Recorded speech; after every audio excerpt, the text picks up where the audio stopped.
තුමාගේ ඒ හඬ මං හිතන්නේ අපි සියලු දෙනාම හොඳින් දන්න එකක්. ඒ පෞරුෂය එක්ක ඒ හඬ ඒ මේ ශාලාවේ අපි සියලු දෙනාම දන්නවා මෙතන ඉඳන් ඒ කොහොමද විහිදුනේ කියලා.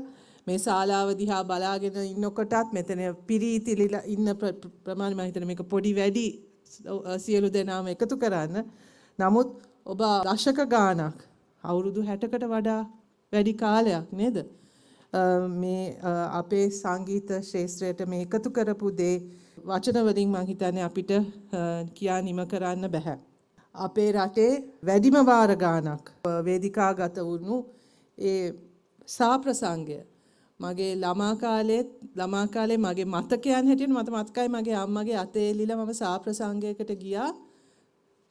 මට මගේ මතකේ හරිනම් මං ඊටාම කුඩා වයසක මම හිතන්නේ මම ගිය පළවෙනි ෂෝ එක ගාල්ලේ ටවුන් හෝල් එකේ ගාල්ලේ මට මතකයි ඒකට යනවා වැඩි යමක් තේරුනේ නැහැ. නමුත් ඒ සංගීතය අපිට මතකයි. ඒ කියන්නේ කුඩා කාලේ ඉඳන්ම මගේ මුළු ජීවිත කාලය පුරාම මම වැඩුණේ වික්ටර් රත්නායක මහතාගේ ඒ සංගීතයත් එක්ක. ඒක ඔබතුමාගේ ඒ සෞන්දර්ය ඒ මියුසික් එක ඒ තාක්ෂණික කරුණු ගැන මට කියන්න දැනුමක් නැහැ. ඒක මට වඩා හොඳින් මෙතන විස්තර කරන්න ඒක ගැන විග්‍රහ කරන්න පිරිසක් ඉන්නවා. හැබැයි මම හිතුනේ ඒක මට දැනුණ විදියක් ගැන පොඩි වචන කීපයක් එකතු කරන්න ඕනේ කියන එක. ඔබේ හඬ ඒක ගැන ආයිත් කතා දෙකක් නැහැනේ. අපිට ඒක ගැන කියන්න තව මොකක්වත් එකතු කරන්න දෙයක් නැහැ. ඒක මම හිතන්නේ ලංකාවට ලැබුණු ලොකුම වාග්යක්. එවැනි හඬක් අපේ කාලය තුල අපිට අහන්න ලැබීම ගැන. මට සිංහල භාෂාව ගැන ආසාව ඇති වුණේ ඔබේ සින්දු අහලා.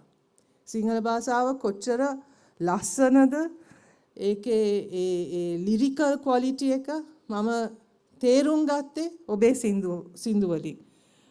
කුරුල්ලන්ට ගී ගයන්න කියන ඒ සින්දුව මම ගොඩක් ආස කරන සින්දුවක්. මොකද ඒකේ අර ඒ රූපක එක හදලා තියෙන නිර්මාණය කරලා තියෙන විදිය හරිම විශිෂ්ටයි. ඒක එතකොට සංගවාගනු මැන ඒ වගේ සින්දු වලින් මම හිතන්නේ අපේ ආදරය ගැන ඉතාමත්ම සියුම් විදියට ඔබ ඒ නිර්මාණය කරපු ඒ රූපක හරිම ලස්සනයි. එතකොට චූටි නිකන් පොඩි hina වෙන කැරි අපිට පොඩි විහිළුත් දැනෙන තැන් ඒ සින්දු වලින් මතු කරා. උදාහරණයක් හැටියට නගේ වැහි එනවා.